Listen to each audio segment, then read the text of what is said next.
Well, guys, how's it going? Just got back from a ride on the scooter. Kind of still a little damp. That's okay. So is what I found out on talking about the kids that do the singing and stuff for coins.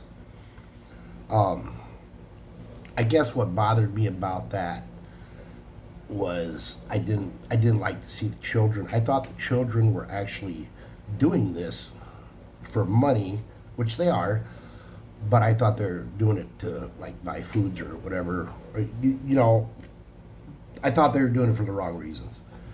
Um, but it turns out that no. So Christmas season generally starts in the Philippines from September 1st to December 25th. Okay, the kids do the caroling. These kids do the caroling. Um, so it's a tradition. It's a tradition of the Philippine children to, when September 1st rolls around, they get their friends together, whether it's, you know, I think I have seen one or two individuals just do it by themselves, but usually they got a couple friends with them or whatever, and they do caroling and they go around the neighborhood and they do it every day. They do it every day, and they sing Christmas carols, and then it's tradition. It's not because they need the money. Yeah, they appreciate the money, obviously, but they're not doing it for the money. They're doing it because it's a tradition. Um, so what? It's good to have. You know, it's good to give them just a few coins, whatever you got. You know, a few pesos, couple pesos. You know, and usually, like if there's five of them or four of them, there's always one that's in charge of the money. Is the way I understand it, because we gave some money the other day, and I says, "Well, who do I give it to?" And and my wife pointed to, you know, the oldest one, I guess, or whatever. And so I'm assuming they split the money up. I'm not sure, but it is tradition. So I didn't know that. I thought they were doing it because they were, you know, I thought they did it all the time. They don't do it all year long. They don't do it all year long. Now some may do that. They said some may actually do that, but generally no. It's September 1st through December 25th is when they do this. And I thought, wow, that's pretty cool. So something I learned there, makes me feel better about the whole situation. So I will start keeping change on me and stuff, I guess. We had a bunch come by last night again. I'll get into what we did last night later on another video here, but so another tradition that I found out is the children will come up and they'll grab your hand. They'll grab your hand, and then they'll put their head against it. And is what they do when they meet you. That's a sign of respect for the elders, and I guess it's for family members and stuff. I had one of my brother-in-law's daughter do that to me the other day, and I've seen the children do it before, but I didn't. I never really asked about it. I mean, I knew it was a sign of respect, but I didn't know the whole details about it. It's what my brother-in-law was saying, because I was sitting there downstairs last night, and I was right by the door. Maybe that's why. I'm not sure.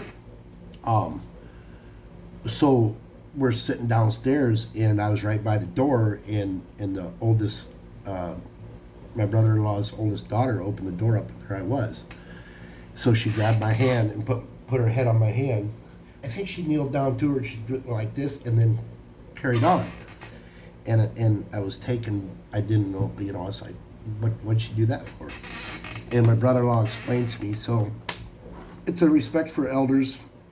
It's tradition, Philippine tradition. You know, the Philippine. I've been learning a lot about them. They're very respectful. Very, very respectful people. I say way more respectful children and people than in the West by far. They're close knit families. They have their problems within their families, just like all families do, especially when you're that close. But they, through thick and thin, you know, um, they're always there for each other for the most part. It's very interesting. So I learned that too, and the culture is very unique. So back to last night. So last night we went to a disco. Um, it was we went to a disco, and I posted some videos, and my wife did too, I think. Is what the deal is. So at a disco, it's 80s, 90s, and some modern stuff, but it's all Filipino, mostly Filipino disco music, and I like the beat to it. I like the beats.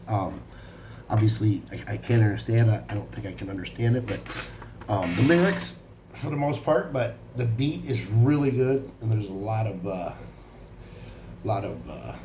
techno stuff involved in it, I think too. So I'm sitting there when I get there.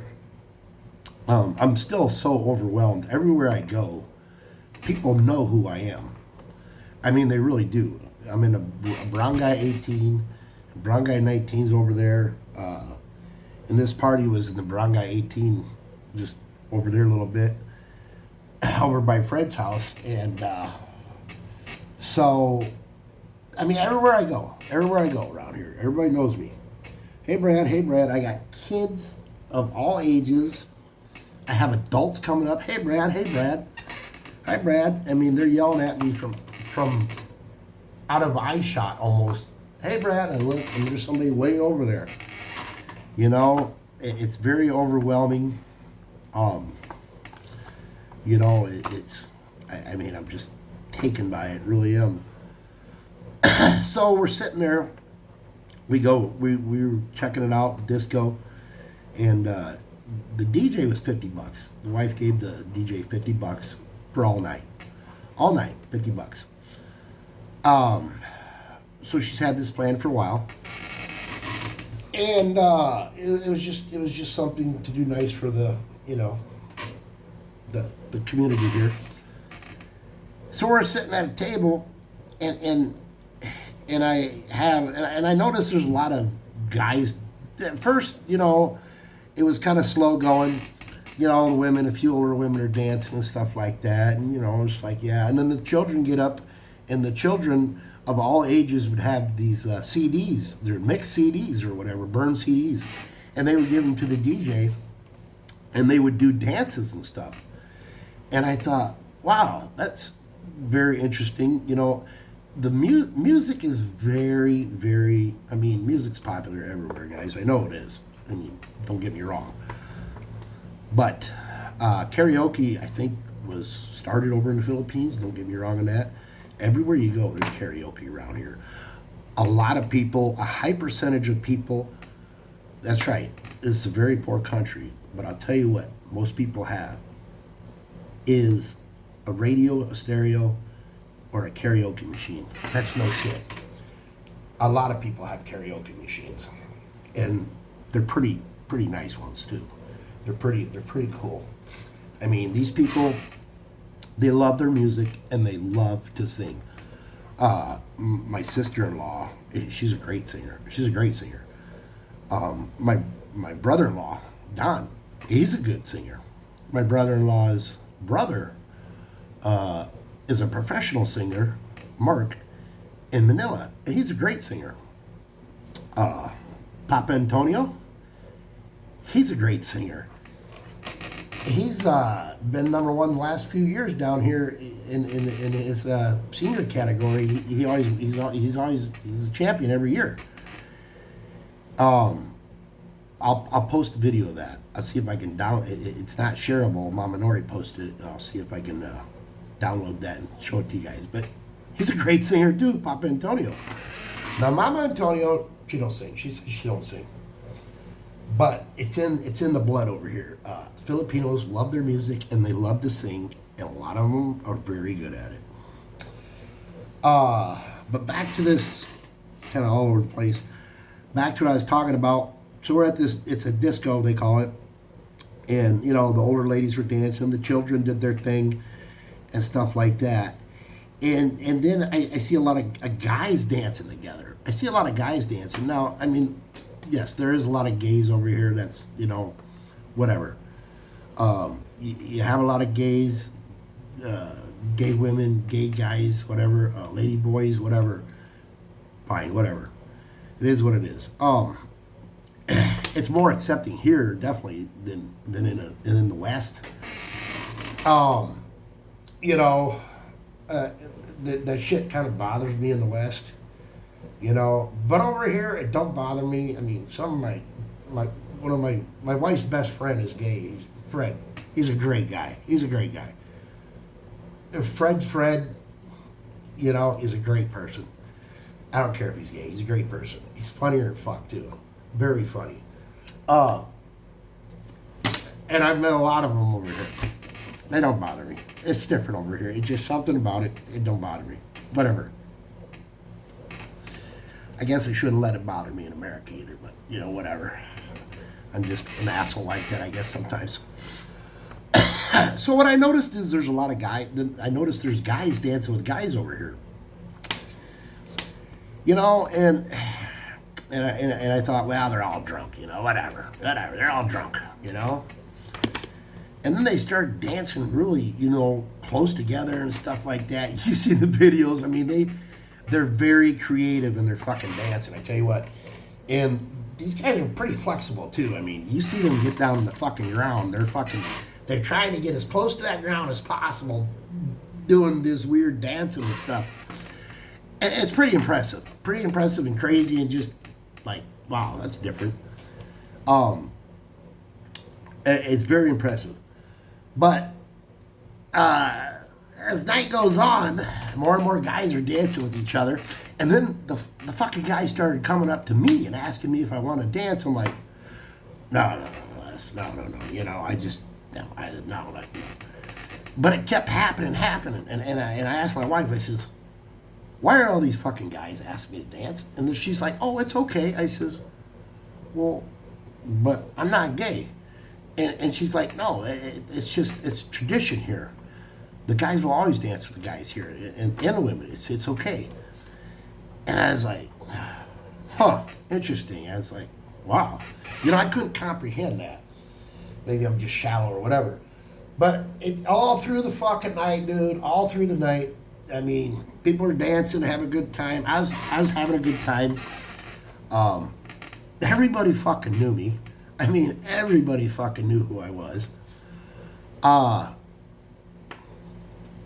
kept having people coming up to me. Are you doing okay, Brad? How are you doing? I'm fine. Are you having a good time? Yeah, I'm all right. You want a drink? No, that's all right. And I ended up having like 3 beers total last night. But they all wanted to dance with me, and my good friends Toto, George, the rest of them, I can't think of the names now, but I know a lot by faces. I tell you what, I know a lot of guys by faces around here, but their names. Everybody's asking me to dance, all these guys. I'm like, no. And it was all muddy. I'm making excuses now. But anyway, I just, no. If I'm going to dance, I'm going to dance with a female, right? And it's gonna be my wife. So, whatever. Shallow Brad. Call me Shallow Brad. So the night continued to go on. People continued to ask, and I continued to say no. And I talked with people this morning about it. My brother-in-law and my wife again, and my sister-in-law, and they says, yeah, that's completely normal. for guys that dance with the guys, it doesn't mean you're gay or nothing.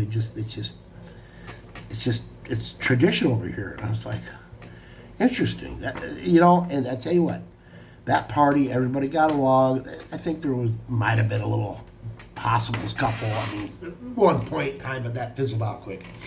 Whatever. But everybody had a fucking great time. They're all laughing their asses off. And the music was good. I had a fucking great time. I had a great time. It's a few things it's hard for me to comprehend, and the culture is very different. The traditions are very different. But I tell you what, these guys like to party and they like to have a good time. They like to have a good time. And they're always smiling and having a good time and partying.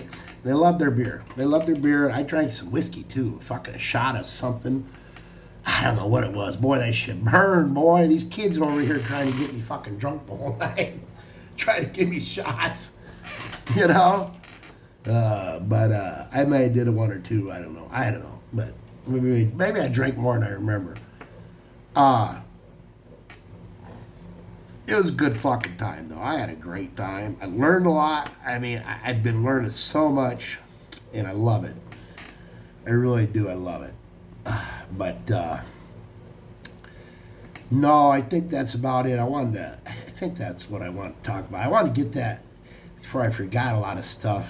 But so I covered the caroling, the kids on the caroling, and then the music and the dance, and why the guys are always dancing with the guys. Tradition. You know, it is what it is. But I had a great time. I wonder if those guys are fucking sore. I wonder if they're sore from fucking all that bending and stretching, like contorting their bodies in weird fucking positions last night. I mean, it's just the way it is. My wife was out there and dancing pretty good, and she said this morning, she says, my legs are sore. I says, I'm sure they are. She says, I'm not used to that shit.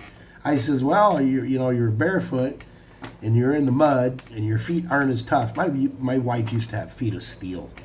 She could walk across any kind of fucking gravel in America, literally run across it, no problem, and it wouldn't bother her. She'd walk on any pavement all fucking day, climb trees in shoes, with no shoes.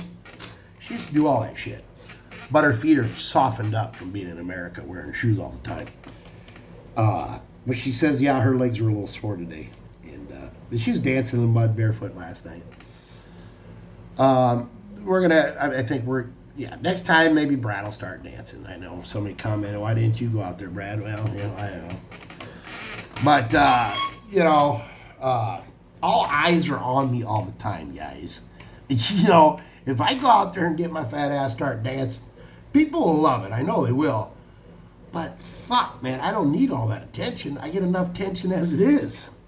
You know what I'm saying? Just being a foreigner here. And my wife was telling me today, she says, just a little bit ago, she went shopping with the kids. And she says, and I kept telling her, I says, man, everywhere I go, everybody fucking knows me. Everybody knows me around here. And she's like, because you're the only foreigner here. You're the only foreigner that married a Filipina around here.